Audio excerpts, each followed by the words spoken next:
Hello everybody, I'm Raphael Perry, and today, yes it is day, I've been up all night and it's pushing 6 in the morning, I'd like to play a lovely old game that I haven't played in a very long time called Evil Islands. Now, usually before I start a new game I like to have a little bit of talk about what I know about it, introduce you to the game.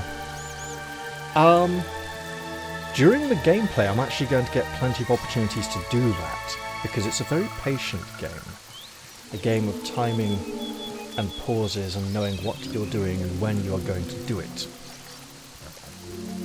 So I will have time to discuss those things. For now though, I'll just say this is a foreign game. It's from about 2001. And the graphics back then actually looked slightly worse. I am using a mod. Yes, this is a modded playthrough. I'm using a mod that updates the graphics. It doesn't vastly improve them, but it kind of upscales them for modern screen resolutions.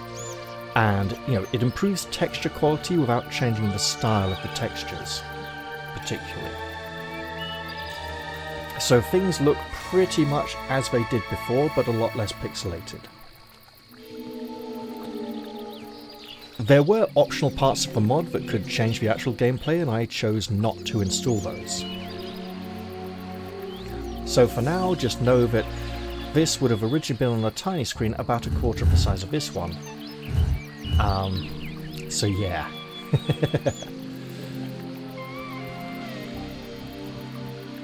Evil Islands was a Russian game and has been translated into English. Unfortunately, the quality of the translation is not perfect. The quality of the language in the interfaces, the tooltips and everything is quite good. The quality of the translation in the dialogue, however, is a little janky at times. So we'll accept that as part of the charm of the game. This is essentially a game that sold itself as a heroic fantasy game, whereas actually it's a not quite so heroic stealth game with occasional heroic elements and moments. You need to know when to act, not charge in there and attack everything or you'll just die. I'm gonna nip straight in, because for a game from 2001, it not only has it had a very good manual back in the day that told you pretty much everything you needed to know, but it also had a lot of pop-ups and tooltips that would just guide you through the opening part of the game. This was that sort of period where game manuals were kind of phasing out a bit and in-game tutorials were kind of phasing in. So this was an early example of in-game tutorials. And for a 2001 set of tutorials, they're actually pretty in-depth and very helpful.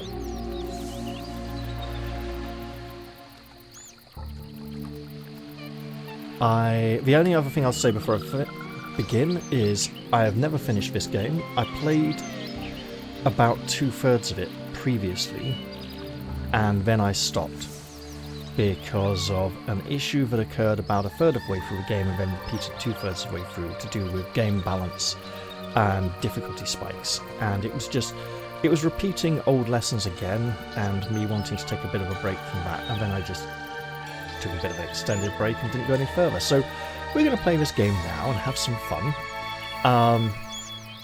It'll be nice to dip back into it again. I'd say dive back into it, but it's a stealth game, so dipping is a little more appropriate at this point.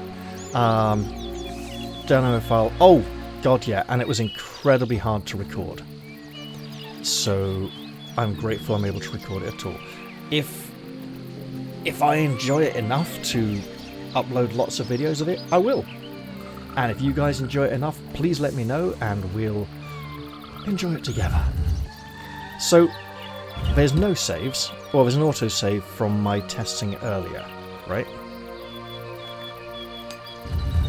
Now we're just going to dive right in to the beginning and enjoy the opening tutorial cutscene. We have difficulty settings. We have normal and novice. Novice difficulty was not in the game at release. It was patched in afterwards because a lot of players complained the game was too hard. So normal is the default, and it's actually a pretty hard difficulty setting. So difficulty level: Novice, familiarization mode, enemies weaker, stealth and strategy requirements reduced. Whereas normal requires higher degree of stealth and strategy, enemy capabilities fully enabled. Note, you can change difficulty level at any moment during the game using game options menu. I'll leave it on normal for now, and if I struggle really hard in any areas I might turn it down to novice, but I'm not sure I've ever played it on novice difficulty setting, to be honest.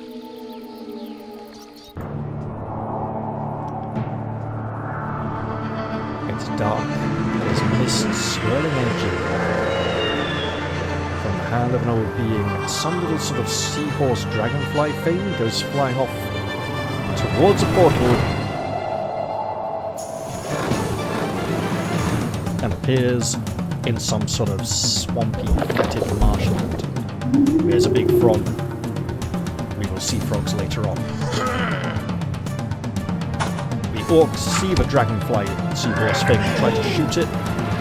He misses, the other one punches him in the face in frustration. There's an ogre. We'll see those ogres. We don't want to mess with them, and I think that was a real dragon. Proper grown-up one. Oh, crikey! Goes for little one. And he flies down to the ruins on the seashore, where he sees a person with a remarkably similar looking to the hand to the one he departed from. Who is this man? We'll find out shortly. He sees the seahorse dragon thing disappear in front of him, and it makes no sense.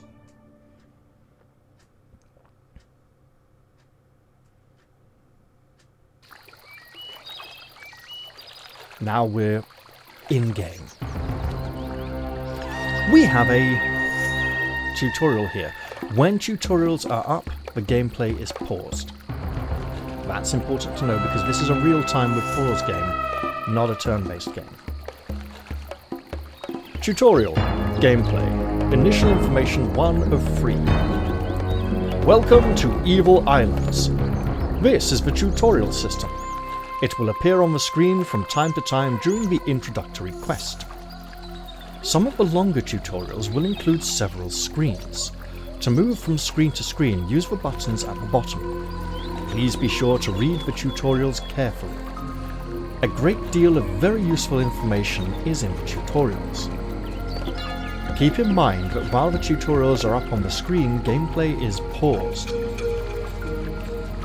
Most screen elements, such as menus, icons, etc., have pop-up tips. Placing the cursor over an element for a few seconds will cause the tip to appear. To see the last tutorial screen again, just press the H key. Note, the controls described here are default controls. If you change your default settings, some descriptions may no longer be accurate. I have not changed any of the control settings yet. Tutorial interface. Each interface screen has its own tutorials. If you wish to display the tutorial, press the H key. Your character is now in a game zone. If you want him to walk somewhere, just click on the point and he will go there. If you double click on the point, he will run there. Note, your character cannot always travel through all parts of the game zone. If you try sending him to a point he can't reach, he'll either go to the nearest accessible point, or simply remain where he was. There we go. I woke up and could not remember anything.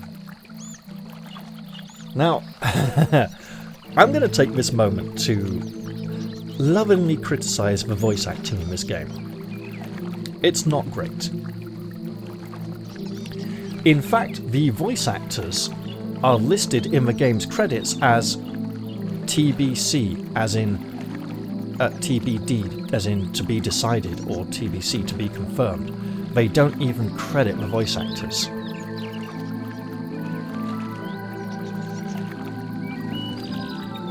I'm led to believe that the original Russian voice acting for the game is of a much better quality, and that the Russian voice actors' dialogue is better written, to the point where it's just, vastly superior. Yes?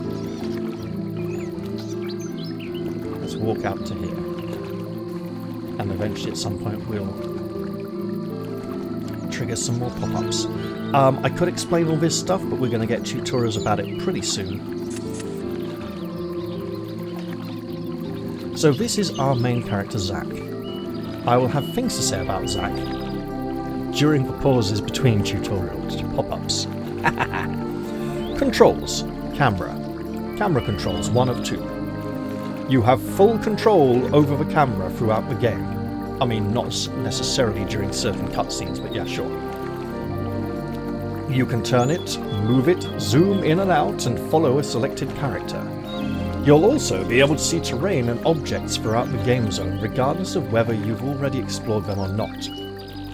To move the camera, simply move the cursor to the screen edge or use the arrow keys. You know, those ones between the letters and the number pad.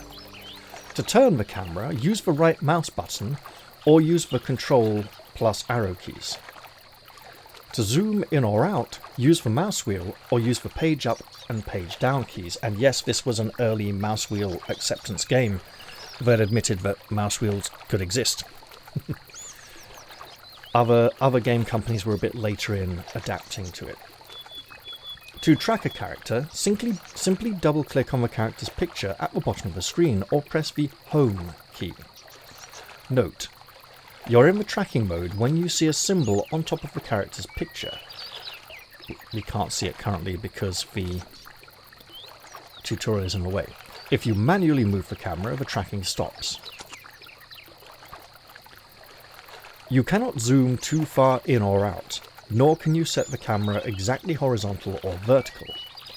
You can, however, get a very detailed view of something by pressing and holding down the page up key. This will let you zoom in further. When you release the key, the camera will automatically return to the usual maximum zoom value. So, if I move the camera around, you see the little camera icon that will appear here when I double click on him? That means the camera is focused on him. If I move the camera around, it goes away, and I can go and look at the mountains over here. I can go and look all over the level on the auto map. Yes? Or I can pay attention to Zach. Zach is a twat, basically. He is not a very lovable main character. Zach suffers from late 90s main character syndrome, in that he believes that being sarcastic automatically makes him better than everyone else. And he's not very good at it, possibly because his sarcasm has been translated from a foreign language. So there may be translation issues affecting that, and also the fact that later on in the game, when he's more powerful, his sarcasm is more justified. But until that kind of point, his personality doesn't really change, and he starts out with that sort of arrogance. So, quests and objectives. To progress in the game, you'll have to complete many different quests. Some are necessary and some are optional. These quests give your character additional experience and other benefits. When you receive a new quest, you'll hear a sound and see a message in the text window. We certainly heard a sound. Detailed information will also be available in the quest screen. See the next tutorial screen for more on this. When you receive and complete a quest, messages appear in the text window, which is currently highlighted. These messages describe the objectives of the quest and other information. To open or close the text window, use the triangle button, currently highlighted at the top of the text window. There. Information about your quests is shown, not are shown, in the quests screen. Typically, each quest includes several missions and objectives. Some of these will be shown immediately, while others will appear only after you complete the previous missions. It is not always necessary to complete all objectives in order to complete the quest successfully, although it's generally helpful if you do. To call up the quest screen, use the tab key or click on the currently highlighted scroll icon in the lower right hand corner. To return to the game zone screen, click on the button at the bottom of the quest screen or press the tab key again. Note, if the scroll icon is flickering during the game, it means you have received a new quest or objective, and the quest screen has new information for you to read. Ignore at your peril.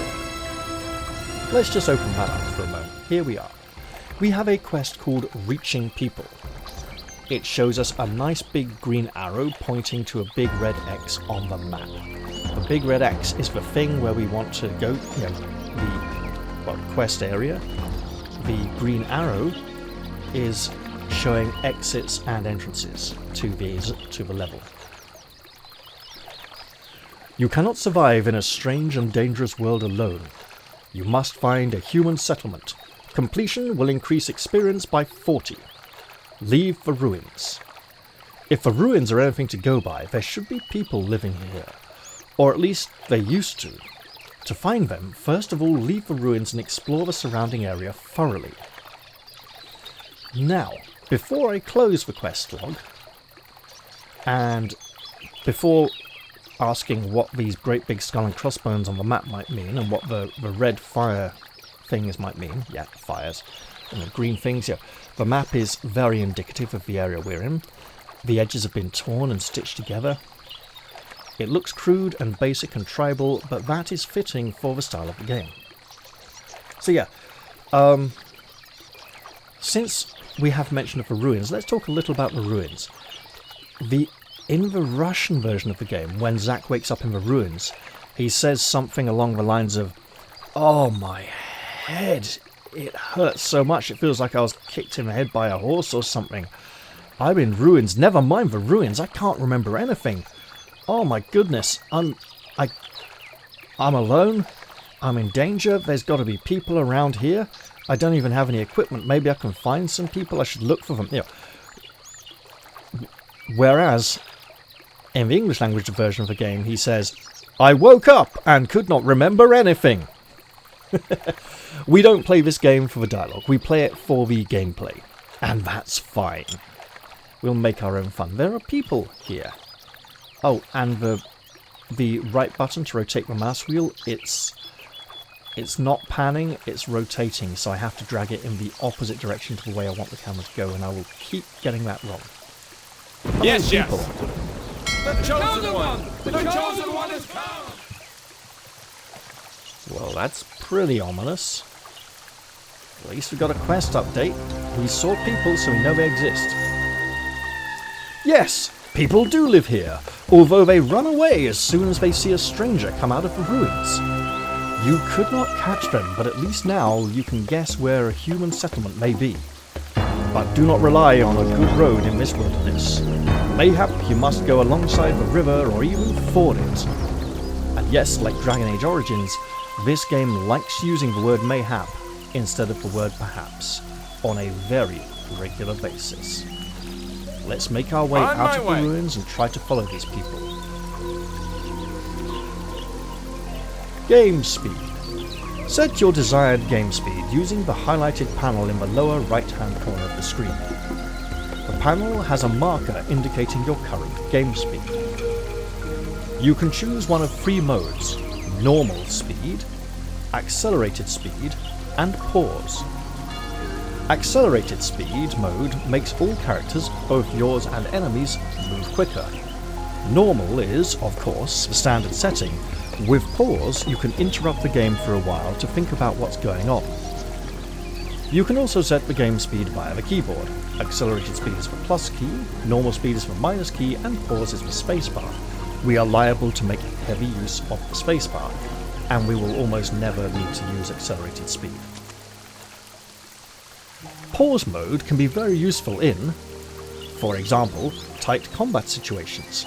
In this mode, game time stops. You can still control the camera and issue orders to characters. Yes, we will get a party of characters later on, but for now we just have Zack.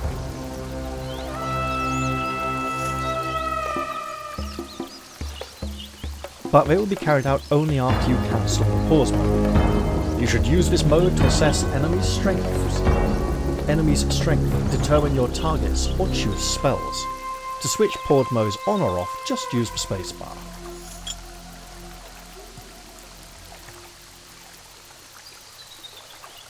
Yes! Combat with an enemy. Guess what's about to happen? I imagine that big red arrow pointing at us on the map in close proximity is about to mean something rather significant. Occasionally, despite your efforts to avoid combat, you will encounter enemies your character must fight. Enemies do not appear on the screen until your character can see them. Yes, fog of war is a very real thing in this stealth game. To attack an enemy, place the cursor on him and, when the cursor changes into a sword, click! Your character will start fighting this enemy and will continue until the enemy dies. If the enemy is moving quickly, it can be difficult to place the cursor on him, so you should use pause mode. Press the spacebar. You can issue your character the Go and Prepare to Attack command. This puts him in a fighting mode and he'll attack all enemies he sees. As in, you click where you want him to go and he'll fight anything along the way there. To issue this command, press and hold the Control key, then click on a destination point. He will move towards this location, fighting any enemies he sees on the way. Note, in this mode your character will attack all enemies he sees near his location.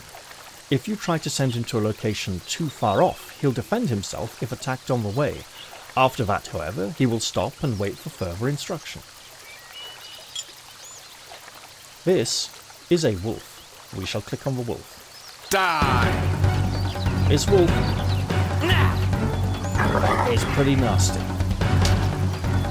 Oh, good damage.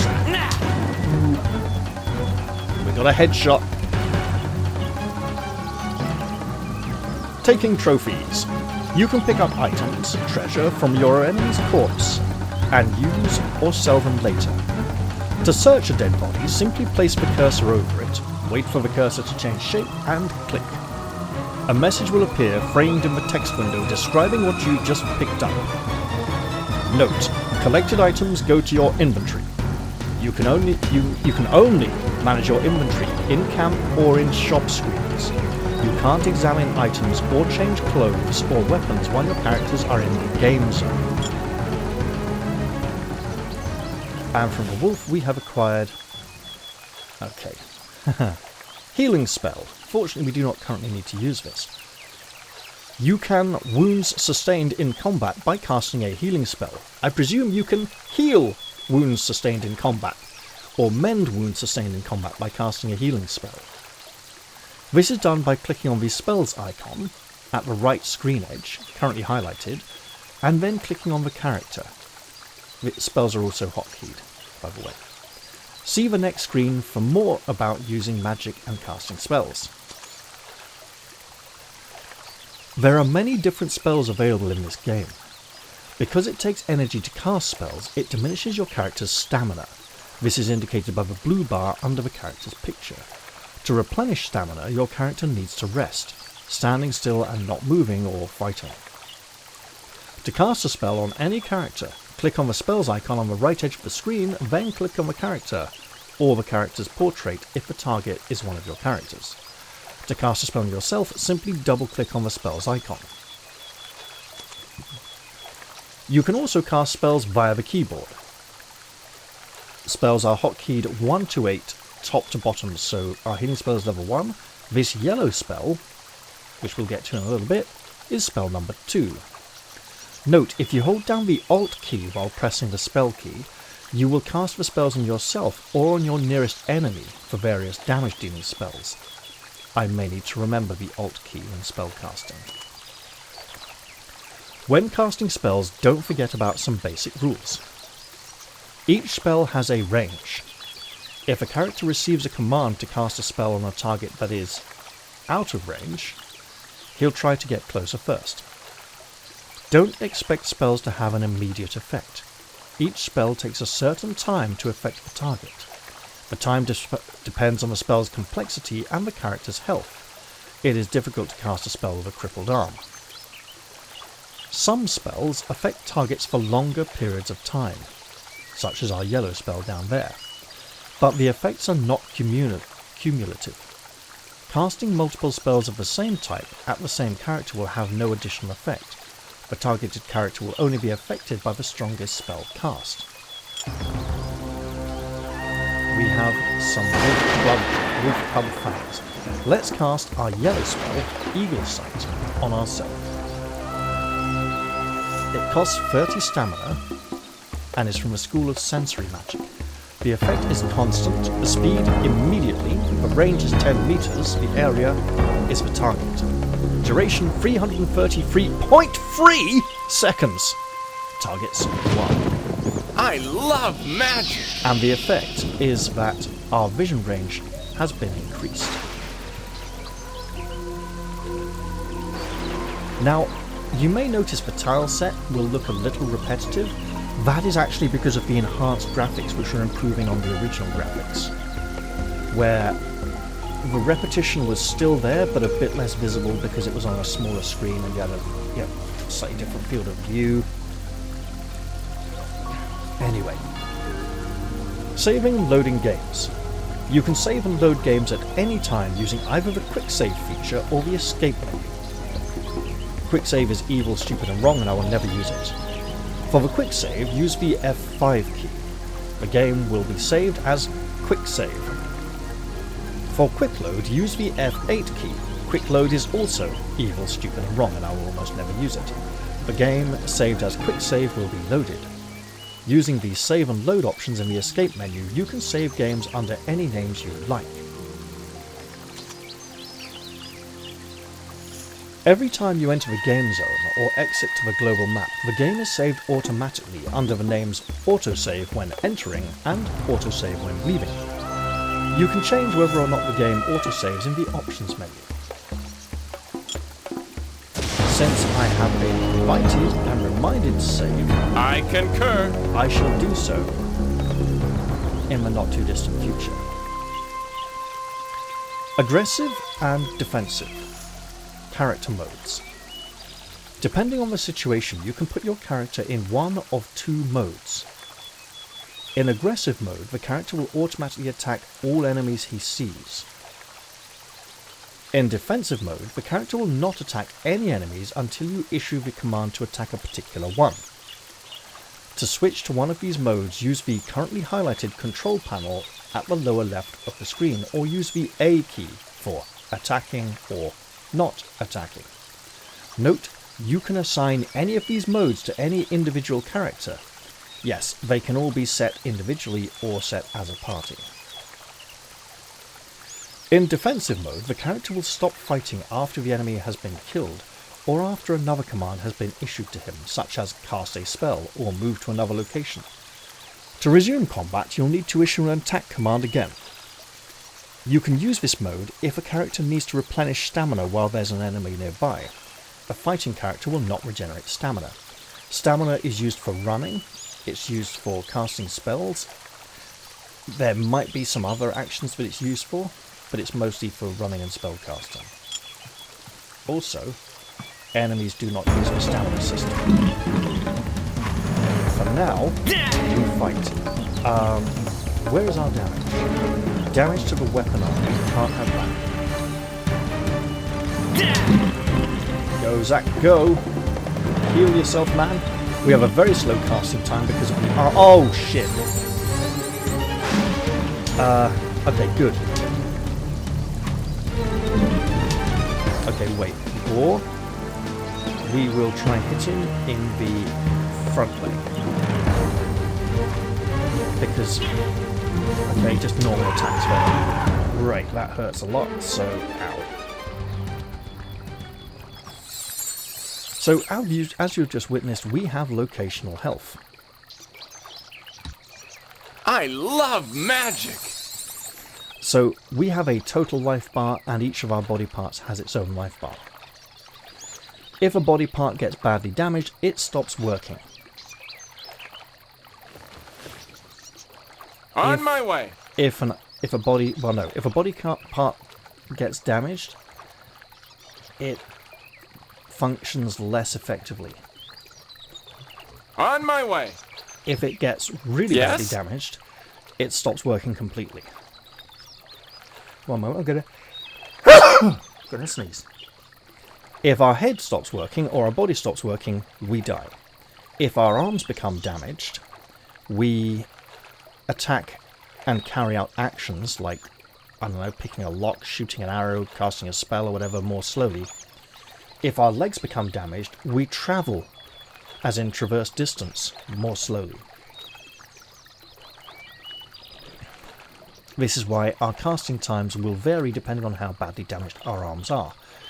If a body part loses all of its life points, it cannot be healed for the rest of the mission. Although I swear I saw that arm go all the way down there, but it's been healed once again. Right.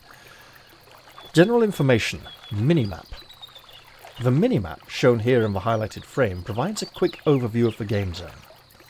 You can use it to see your character's current location. The minimap also shows the entire game zone regardless of how much terrain you've managed to explore. Different coloured triangles indicate your characters and all those they might come into contact with. Green triangles represent your characters. Yellow triangles represent neutral characters. Red triangles represent enemies. To control the minimap using the buttons to the right, they're framed. You can zoom in or out, or set the camera to a default direction. To zoom in and out, use the plus and minus keys. These ones here. To set the camera facing north, use the N key, or the N button on the keyboard. To show or hide the minimap, use the framed upper right button or the M key. Note, when the camera is set to north, the terrain's orientation on the game screen is the same as in the minimap.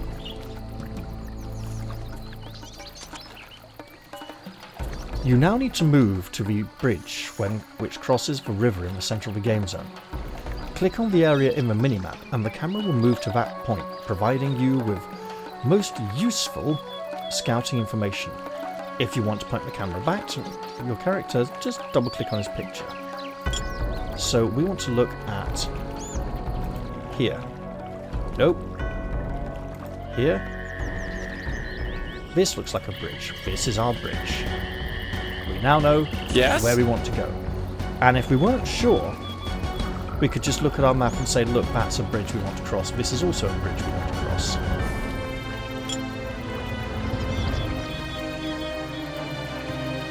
Uh-oh, yes? unlock the camera again. There we go. Yes, now, yes. we want to keep an eye out for opponents. Oh, there's another ball. If we're lucky and avoid detection, we can sneak up behind it and stab it up the bum. I may have to use knowledge of tutorials, but I Just have not received yet. moment. Oh shit, here we go. We will now just fight a boar. It noticed us. Okay. We're pretty healthy so far. Oh, good critical Zach. I generally find this view to be more useful than this one. But this looks a little more pretty. So there we go. Now, there's a evil frog. Oh, are we not frightened? Stop. Charging. Prepare to die. If we walk slowly towards it while it spits its evil poisonous acid at us, we will be well screwed. Why? Because Zach is currently vulnerable to piercing damage and acid. Right. You also saw me crouch and hunch over there. That'll be important later on. There's another frog. Uh-oh. Text window. The text window, currently highlighted, has two modes, messages and collected items. To switch between them, use the buttons in the window's upper left corner. These two buttons here, T for text, the little bag of treasure for all the stuff you've picked up with all the other messages missing. In Messages mode, the text window will contain information designed to give you a better understanding about what is happening in the game. This includes information about received and completed quests and missions, the items you've picked up, warnings about wear and tear on your weapons and armour, and characters' dialogue lines. In collected items mode, the text window will show the total number of items you've picked up in the game zone and will give you information about them. You can control the text window with the scroll bar or with the following keys. To open or close the window in messages, use the L key. For log. To open and close the window in collected items, use the K key. K for collection? Perhaps? To open or close the text window, use the currently highlighted triangle button at the top of the window. No, we're fine. We've got a nasty evil frog too. Okay, gonna charge down.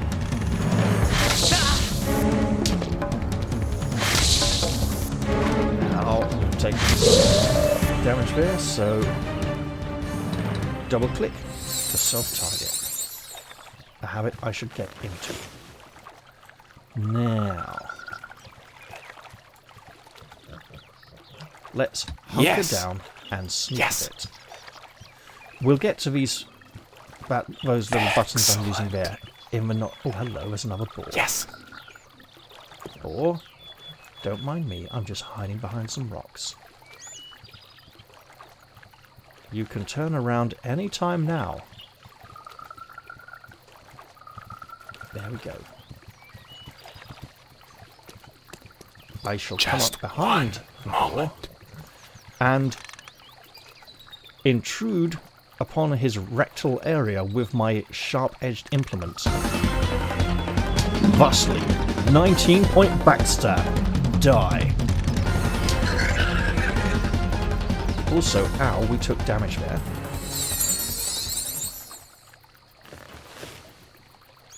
I concur. Now, I'm going to be sneaking quite a bit, at least in this early part of the game, because Zack isn't particularly wearing very defensive gear. Oh, there's another boar. Okay. Dear boar, are you going to change it? Yes, please. Oh, our spell just expired. That's okay, though. We are right up his boar's arse. Oh shit, the second one might see us. That's okay. Don't mind me, Mr. Boar. Excellent. If I can get up behind this boar... Yes. And invite him... Well, introduce him to a similar sneak attack. Excellent. Oh, yes. Information window. The information window, currently highlighted, gives you details about the game characters. If you want details on any character, just place the cursor over him or her. Or in the case of some of the animals, or like the stone golems or fire elementals and things you might find later on, just it.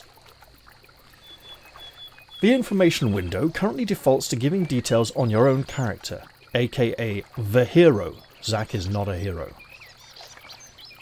The information window has several modes. See the next screen for more on each one.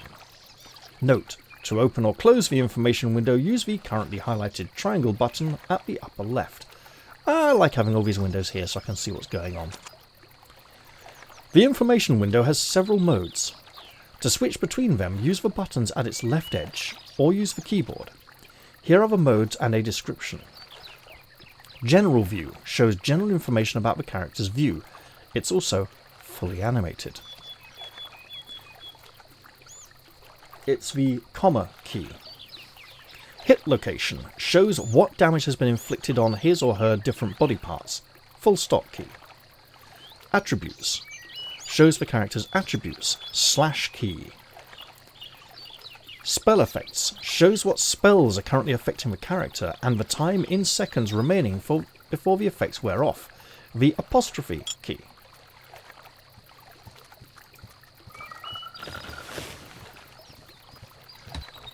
I love magic. Boar. But if I sneak round this way first and tackle this frog, get right up his arse, This is working incredibly well. Yeah, take that backstab, frog.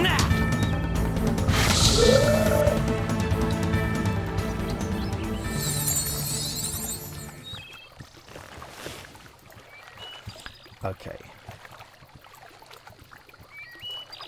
Uh-oh.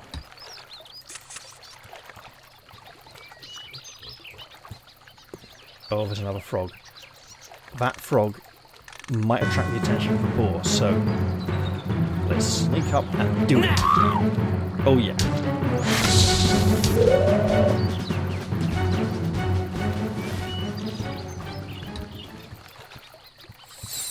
Now, at this point, I'd like to point out we had a maximum life of 39. It has now risen to 40, and we're fighting a boar. Let's go for one of his attacking limbs. Okay, that's good. That will be the end of you. Damage his attack rate and increase our survivability chances. And there's that second boar. Okay, we're not badly damaging any locations just yet. Also, this game has great fighting. I love magic. Okay, let's go up this way and just clear out this section. You know, what's that? What's that? That is... Oh god, it's coming for us. It's a wolf. Yes? Stop, Zach. Stop.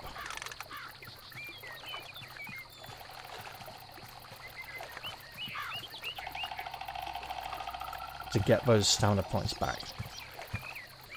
The wolf seems to not be coming for us anymore. That is good.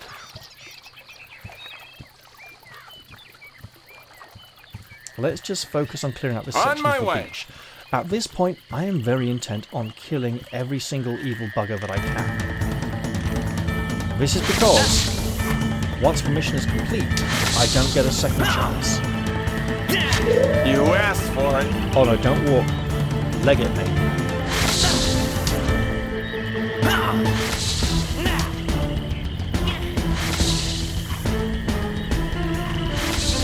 Damn, that little frog is hard to hit.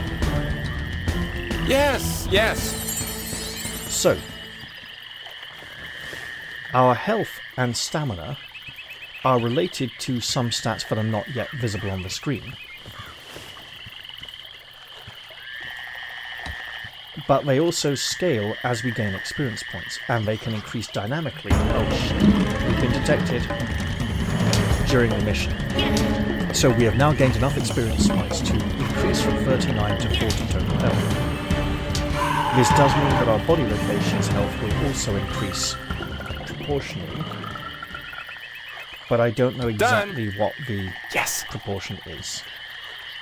At this point, we are exploring and seeking foes and seeking to complete our mission. Just one moment. Now, can I? I don't think I can, but I'm going to try. Can I get over it? It is impossible. It is impossible for Zach to cross this fetid bog. Excellent. Now, we haven't yet received the tutorials about sneaking yet, but I'm going to do it anyway because it really helps. Now, I literally paused because I was about to charge in so the frog turned around, and it turned around.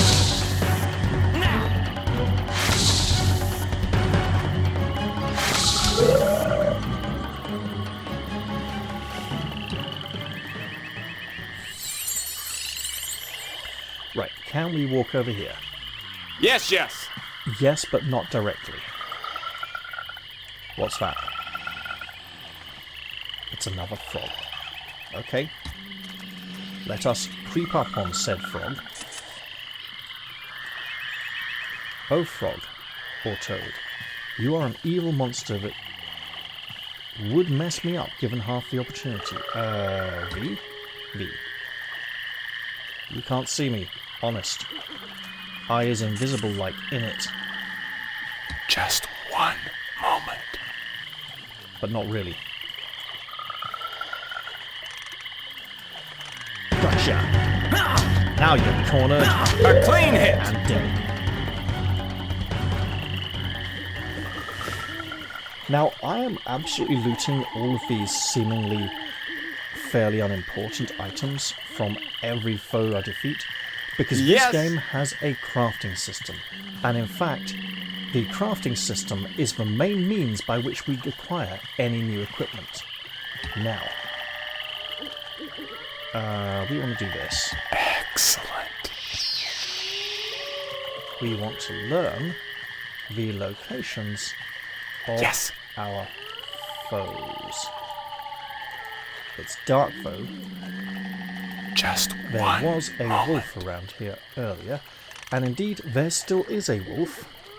Just one moment. It is not currently facing us. Oh shit, there's a second wolf. Okay. Can we Excellent. get in there and fuck him up before the other one arrives? 10-point backstab, that's good. Wolf, You we asked receive for it. damage now, as does the second wolf. We're on full health still, that does not make a lot of sense. It's not going to last. But the fact that we are reliably inflicting attacks that slow down our opponent's attack speed is working out very well. for us. Well. Cannot click through the character. There we go. And there's a frog. Yes. There's a second wolf off to our left. The frog is far away enough that we could probably tackle the wolf without it. The wolf...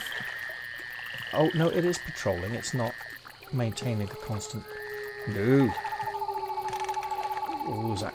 Careful. Just one moment. Excellent.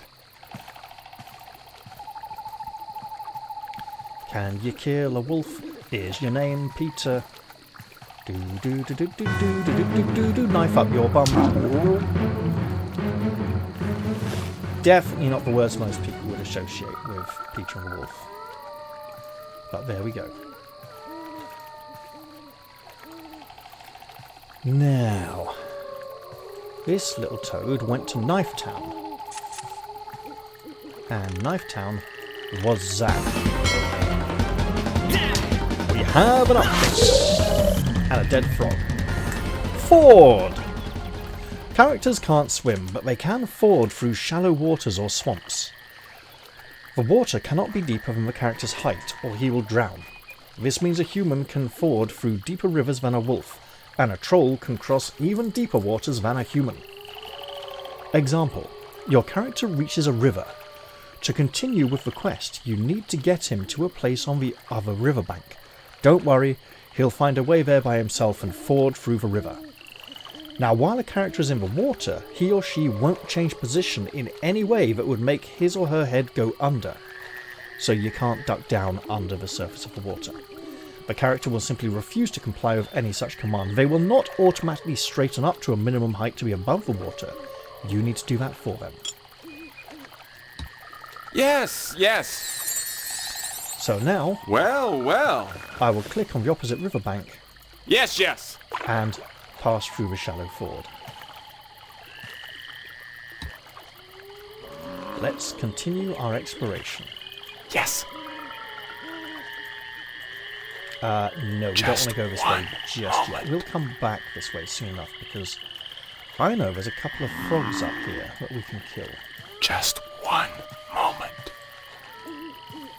Oh, there's one. Let's Just one lie down moment. and crawl on the ground, and maybe if we're really lucky, they won't see us, because we have to go the long way around all this water. Just one moment.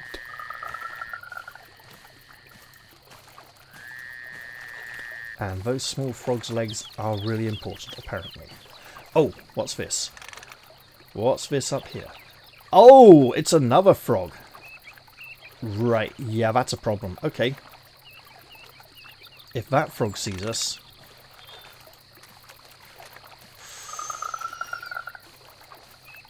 we'll have to come round behind and get it from up there somewhere.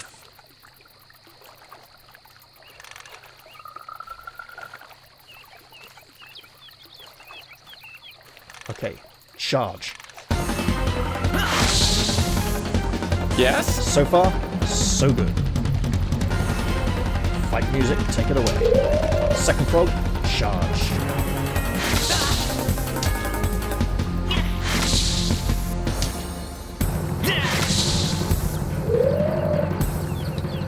Yes!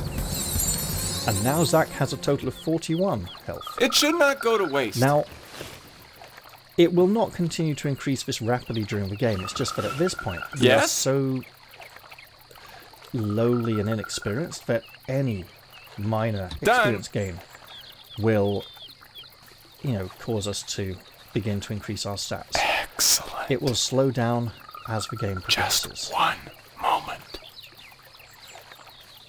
Now then, are we going to be lucky? We are indeed. Excellent. The frog has not detected us. Later on we can learn a spell that lets us see enemy vision ranges. And that's incredibly useful. Also now we can kind of get up a little. Excellent. And if you heard that growling sound, that is the reason that I will be saving the game very soon. Just one moment. But that's okay. It's all part of the fun and games. Now,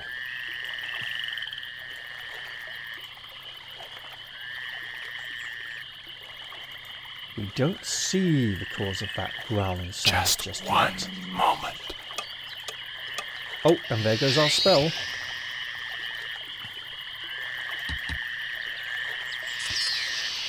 And there's a wolf. Let's move towards it. Yes. It turned its back on us. It won't last. Oi! Get are we still... No. We are hitting multiple targets. Excellent. That may prove useful. Done. It will not work this way. Okay. Can we get through that gap? Yes, we can. Should we? Not necessarily. Movement modes. Character's movement. Depending on the situation, you can choose one of several movement modes for your character. To switch between modes, use the control panel in the lower left part of the screen, or use the keyboard. Here are the different movement modes, along with a description of each. Walk. When a character walks, his speed is normal, stamina stays constant. It's the X key. Run. Running is faster than walking, but makes a lot of noise. He might end up attracting the attention of enemies who otherwise wouldn't see him. Also, when running, his stamina diminishes when it reaches 0, the character automatically starts walking. It's the Z key. Sneak. As you can imagine, a sneaking character makes almost no sound at all. Naturally, sneaking around is slow, though stamina remains constant. It's the C key. And crawl. A crawling character is much less visible to enemies, but moves very, very slowly. Like sneaking, a crawling character maintains his stamina level, and it's the V key. You should try to crawl past this ogre. This might be his only chance to get past the ogre alive. If you don't choose this mode, your character will almost certainly meet an untimely demise from the tree trunk the ogre's using as a club. Let's ignore the ogre for now, and see if we can crawl. Not work this way. No, we can't crawl between those trees. It was worth a try. Now, I'm going to save the game. Save game, and we'll call it Sneaky Sneak Thief.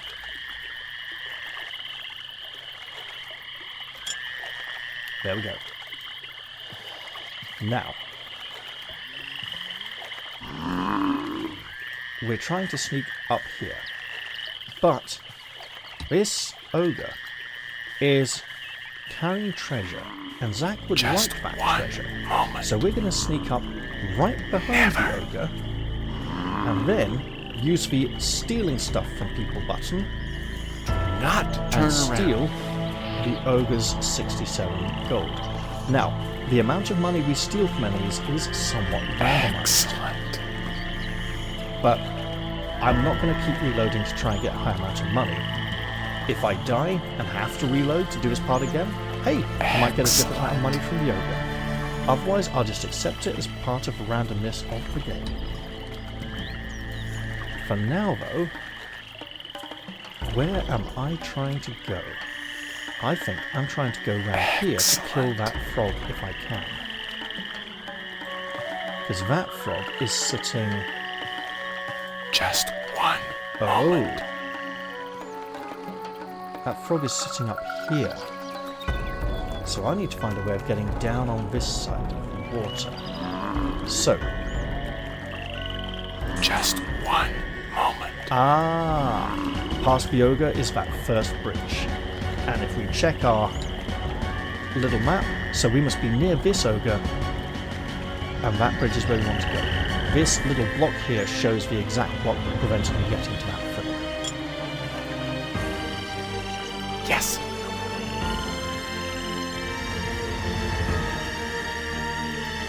So far, Zack is doing quite well. Just one. He's had a few close scrapes of some monsters, but nothing critical just yet. Now, just one moment. while we can sneak up on the ogre, we can't sneak around behind it.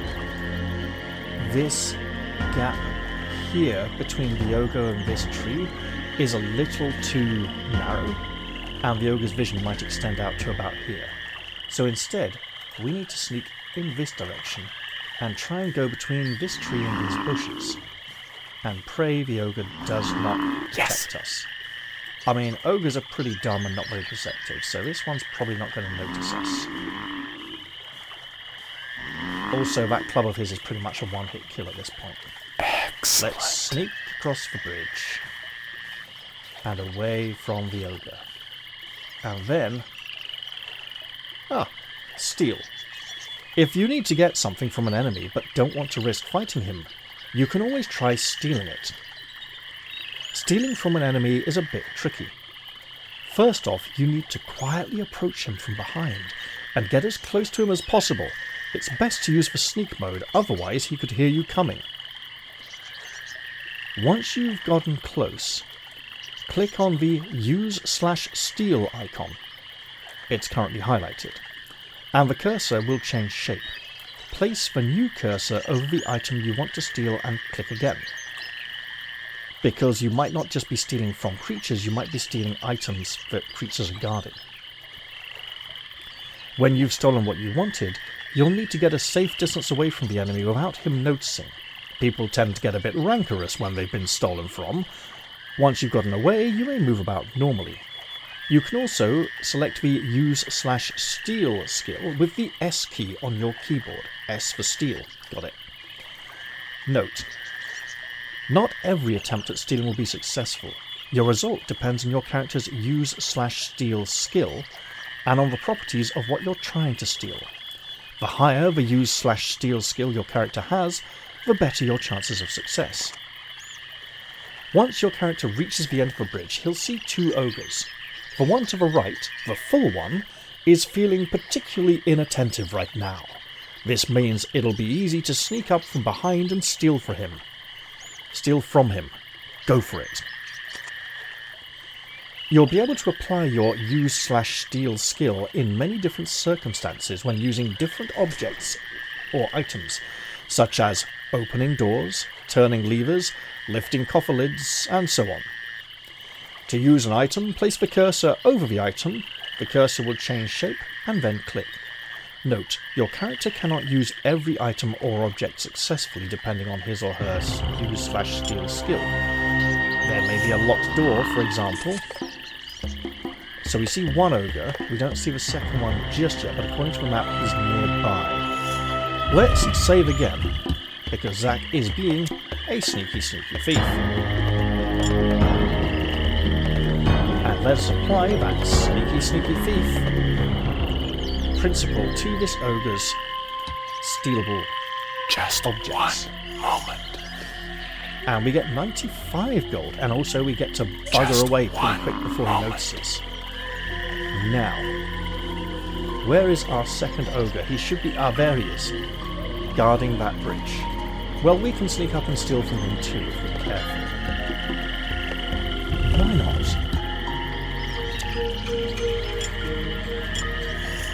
Yes. Also, there's a path heading up the hill here, which we will want to explore, but that will get very dangerous. Excellent. It is an area that is riddled with foes, and extremely perilous for the unwary or inattentive. Can we steal from this ogre as well?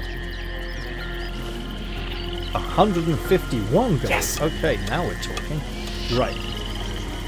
Our vision spell has ended. We'll probably want to reapply that. If we are crawling and we cast a spell, Just one. we will hunch up into our stealing crouch. And there's a goblin with his back turned to us. He seems to be keeping watch, turning round, looking to the side. He's got a spear. There's a second goblin patrolling back and forth. We may want to isolate this goblin on it. Oh, he's moving to the side. On its own, when the other one is not around. Because currently we've only engaged single target. No, we've had fights with two... Oh, go away, goblin, go away. Yeah, you come back, and you go away. I think... Nope. Oh, this one's seen us, we're fighting. We hope the ogre does not get involved. Okay, great. Has that goblin has not seen us. Yes. Perfect. Yes. Currently we can handle one goblin, 2 might be a push, 3 would be the end of us. Excellent. Oh, please keep your back turned, third goblin. Oh my god! We took a headshot. You belong in a grave.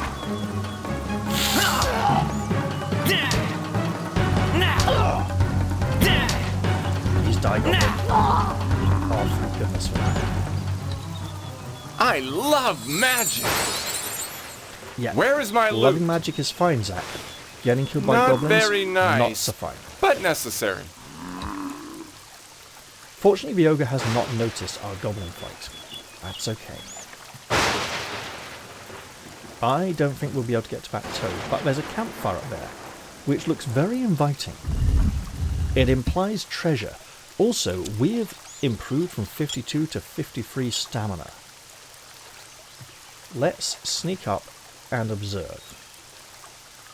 Spell duration 189. Let's do it again just to be sure. We have refreshed our spell duration. Yes. Okay, by this campfire, Just one. there is one goblin. That can't be right. Let's see if there is a second goblin. And there may even be a third one. Either just over here or behind the fire. Excellent. Ideally, we would like to take out one of these goblins while the others are not looking. Yes, there is a third goblin. Okay. We cannot tackle all 3. Let's save here while we have all 3 goblins in sight. And try and work out how we're going to do this. Oh yes, please, please, please, please, please, please, please. They're going to turn around too soon, aren't they? Wait, stop. If we wait for him to turn back again, and him to turn around... Excellent.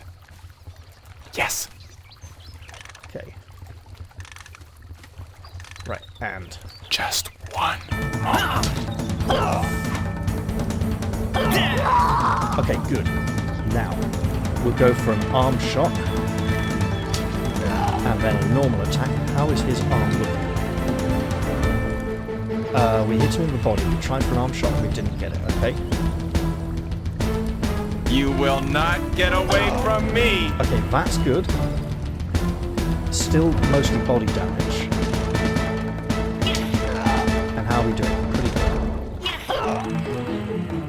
Oh, this is good. We might... If we take out his body before depleting his 5 normal life points, he'll still die. Oh, Zach, you missed again. Mate, you're gonna have to start... Yes! That goblin's still alive somehow. Not anymore. Right. We'll go for a headshot. Just to try and end this. We got a headshot. Excellent. Normal attack. Here, take that! We have killed 3 goblins, and we should feel like a hero. Every little bit helps. What are we getting from these? Nothing? Well, we're getting experience points at least. We cannot use the campfire for anything. Can we cross over at some point? Like here? Yes, we can. Excellent. What's over there? It's a frog. Oh, frog. We're going to have to come through noisily, sloshing water and everything, and then charge it. Surprise! And kill you with a knife.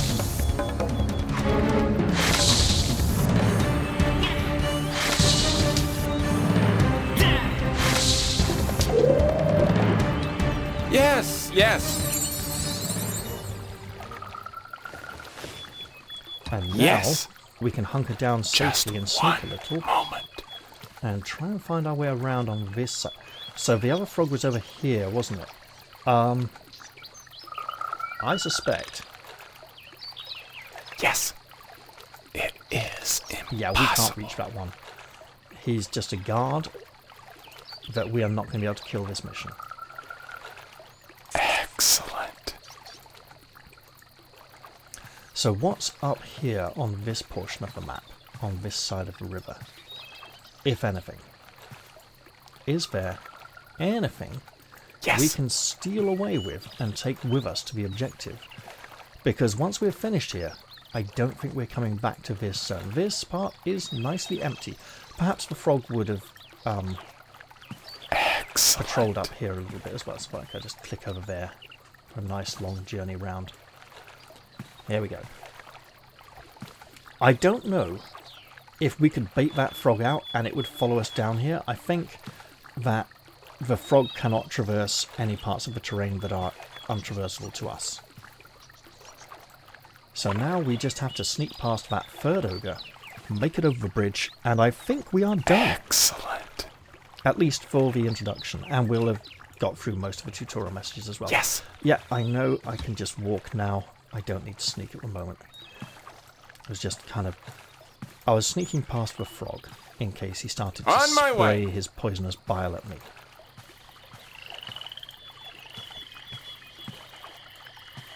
And given how dangerous that goblin fight was, it didn't look it, but it really was.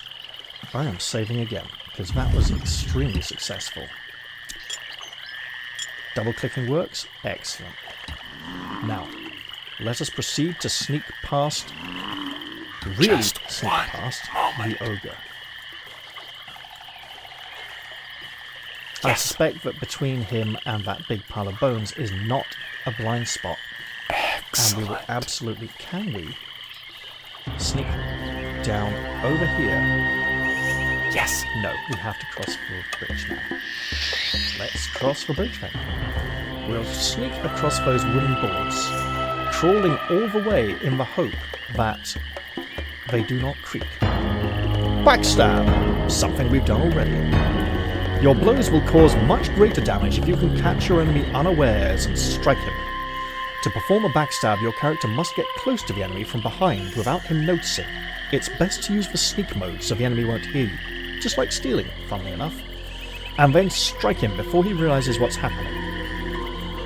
If your enemy notices you approaching and switches to aggressive mode, your blow will not be counted as a backstab, so be sneaky.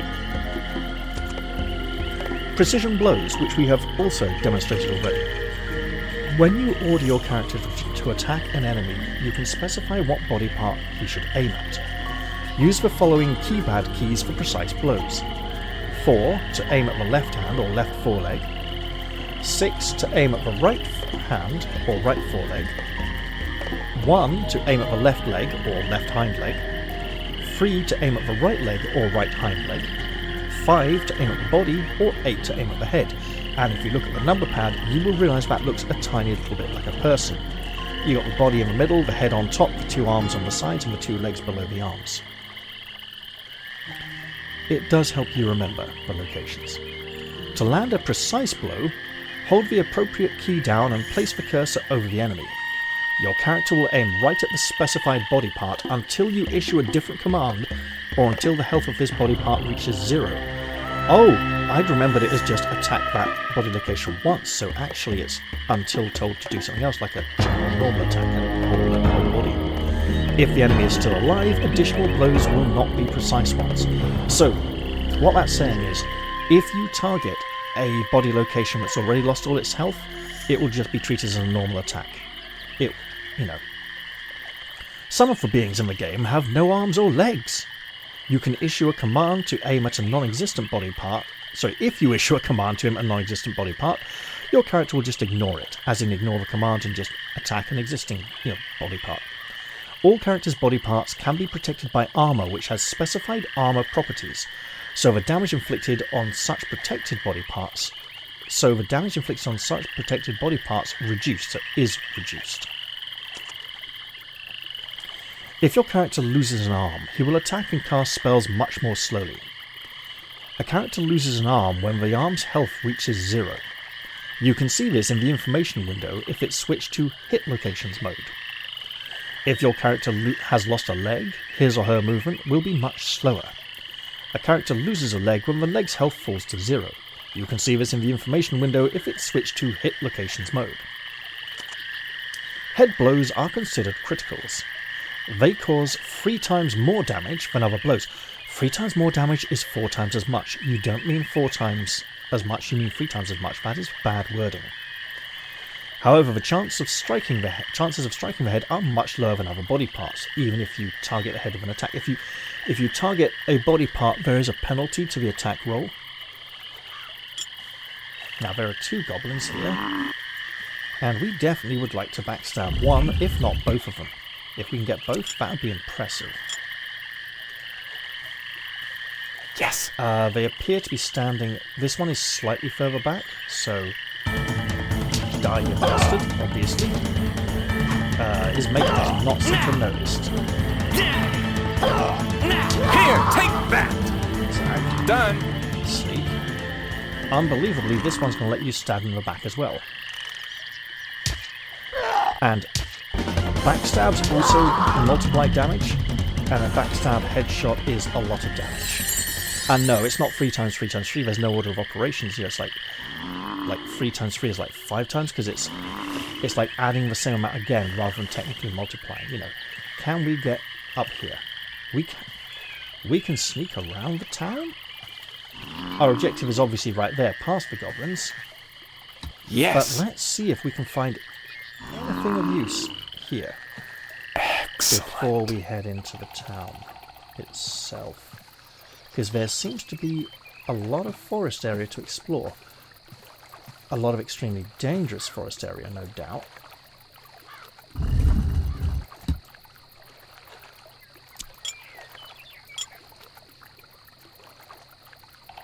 Now, we are essentially here, and exploring this whole area might be worth it. There might also be absolutely nothing out here. It's either going to be completely empty because we're not expected to come here, or so full of incredibly lethal things that we should not even remotely think of exploring out here. Okay, that's an edge of the map. Just one moment. Yes! Now, see there's clouds on the edge of the map. I should talk about that at some point. So, Excellent. Evil Islands is the 3rd part of a series. The first is translated into English as Rage of Mages, the second Rage of Mages 2, and the third is not Rage of Mages 3, it's Evil Islands. In Russian, they are called Allods, Allods 2, and Allods 3. The word Allods apparently translates into English as islands. Excellent. Yeah, this zone seems to be completely empty now at this point.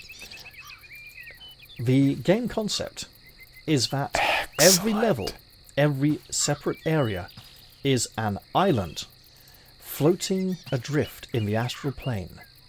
They used to all be connected as some kind of big world, but it kind of exploded at one point, and all the various portions were hurled apart and became floating islands, persisting in the astral plane. Yes. It's my understanding that the game's developers, the game company, was transferring over to a new publisher after Rage of Mages 2, before they made this game, and consequently they didn't actually have copyright to use their own lore from the first two games yet.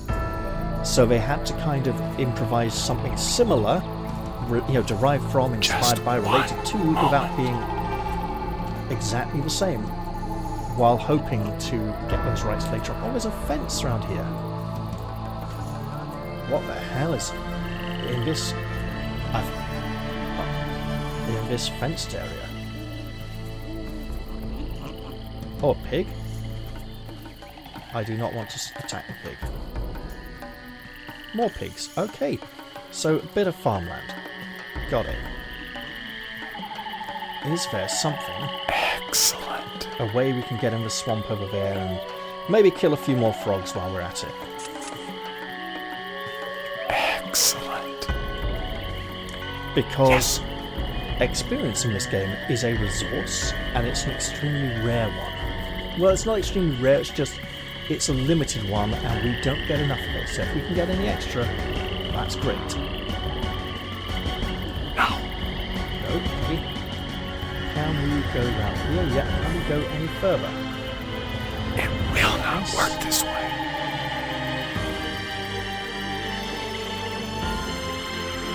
You know what, let's just increase our sight. Just one moment. Oh, what's that? 31 health Banshee. Okay, let's pause for a moment and consider our options.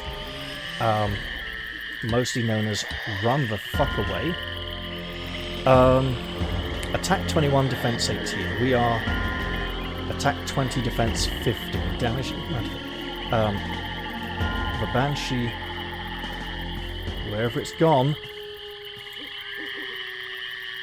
Yes. Excellent. Where the hell have you gone, Banshee? Oh. Actions. Yeah, that's a lot of damage. Resistance is to fire. The enemy is stronger than us. Okay, well look. We have a recent save. Oh. Ow. Say ouch. Okay. We are damaged in the Banshee only has head and body, so it's only really worth going for body shots. Okay, we need to heal that arm before it makes another attack. I love magic!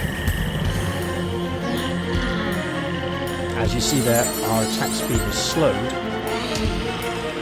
Did we hit it at all? 1 point? Okay. Oof.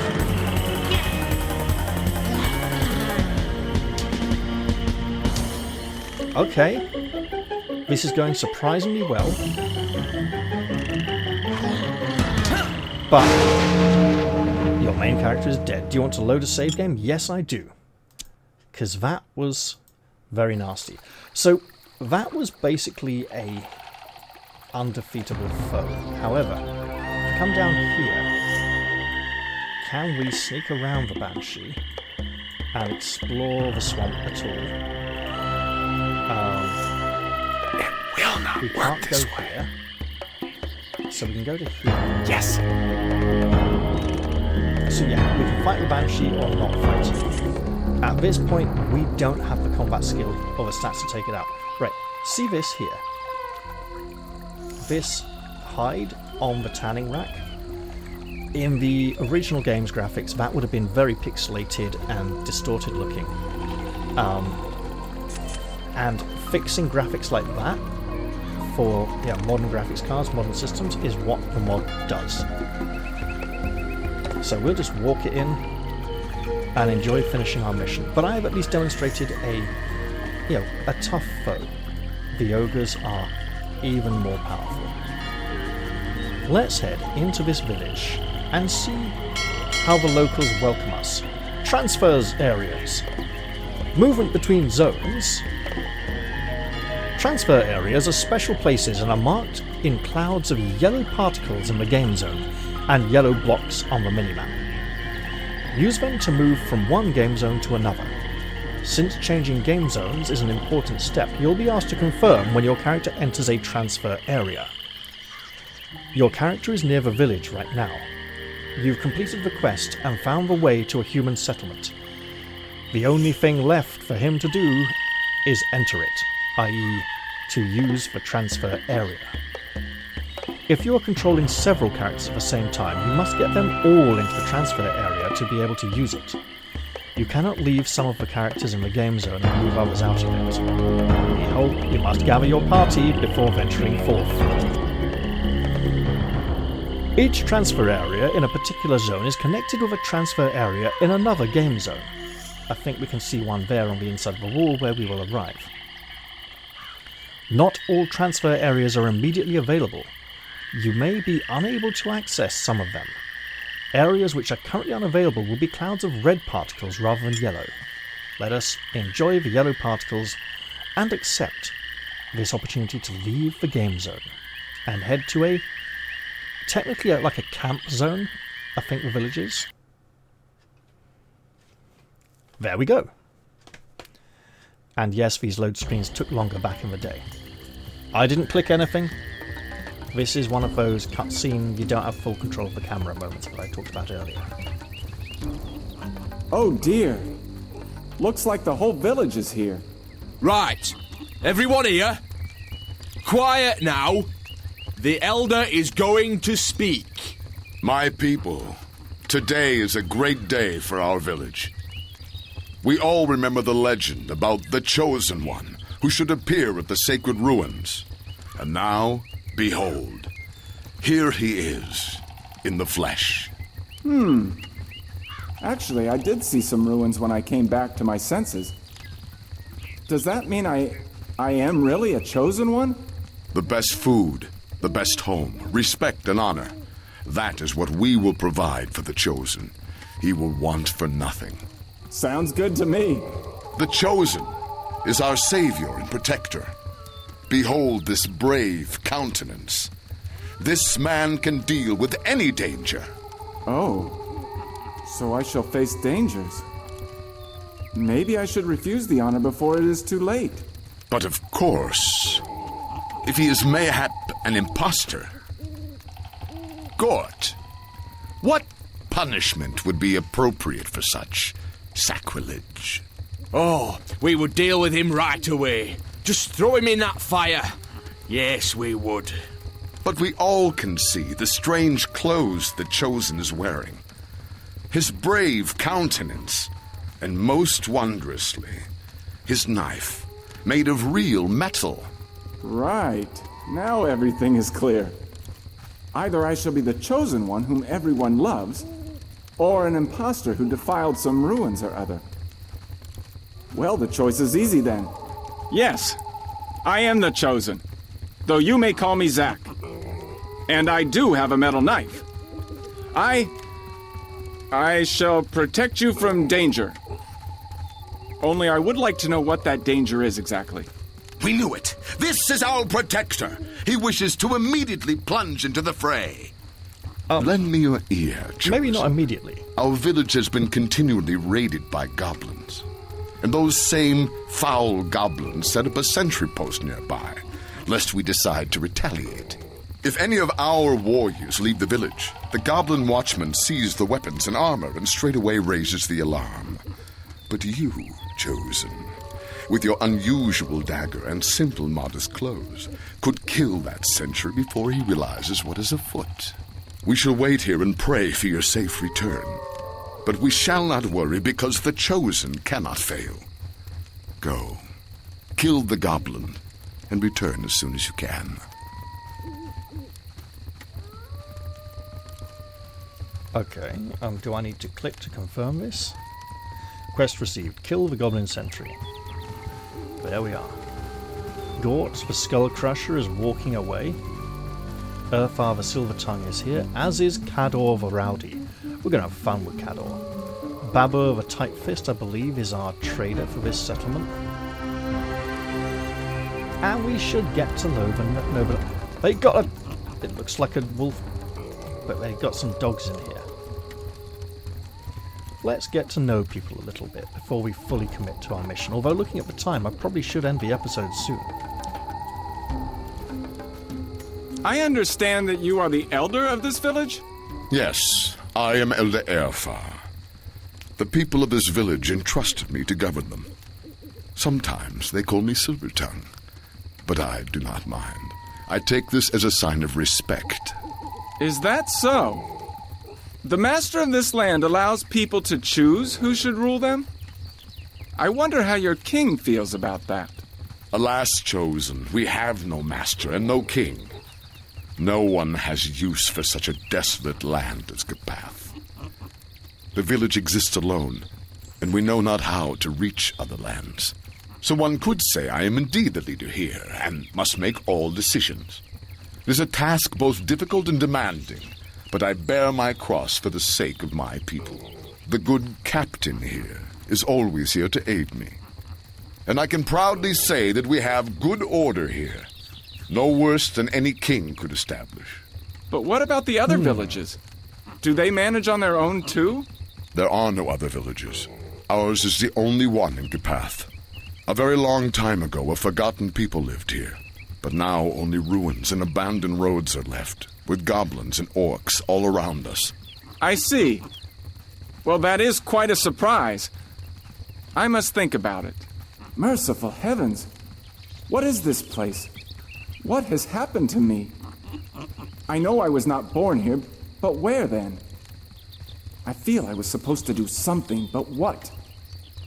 I must find out. But who could help me? Now, that's not entirely true. This is the only human village on the island, but the orcs and goblins have villages of their own as well. Goblins is? Goblins. Do I not get the other conversation option? Interesting. Let's speak to Cador the Rowdy. Listen, Chosen. Will you take me with you when you go to give the goblins another thrashing? Or anyone else, for that matter. I do not care. Who are you exactly? I used to be under Gort's command. We were even friends once. But I fell into a bed of mushrooms and gave him a good piece of my mind, you see. So we do not speak no more, and I am not too, busy right now. But show me an axe. I show you a warrior, you see. So what is your name? My name's Cador, but better call me Rowdy, like they all do. So think about it, you see. When it's time to fight, I am your man. Cador is always up for a fight, and he's a worthy ally to have by our side this early in the game. Apparently I'm not allowed to take him just yet, because I need to tackle this goblin individually. Let's go speak to Gort, with his guards here and their spears. You'll notice everyone here seems to have stone weapons. I am the captain. I am the boss of all soldiers. My name's Gort, but they also call me the Skull Crusher. If there is any trouble, you just whistle and I will deal with it. That will be no problem at all. What sort of trouble? You see, we have some people. They think they are very clever, but never mind that. The main thing is, you just go and deal with that sentry goblin. The little scum sends signals to his gang all the time. If our shepherd takes the pigs out to the field, they're all around them in seconds. But when the men and I try and go after them, they disappear without a trace. So it is a very good thing to have you with us, Chosen. You are our only hope now. Sounds a bit Star Wars, doesn't it? You are our only hope. let's go and meet this chap with the hammer.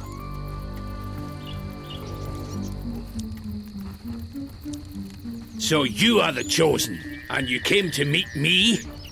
Well, all right. Suppose my name is Babur. Anything else? Are you always so polite? You do not like me, you are free to go any time.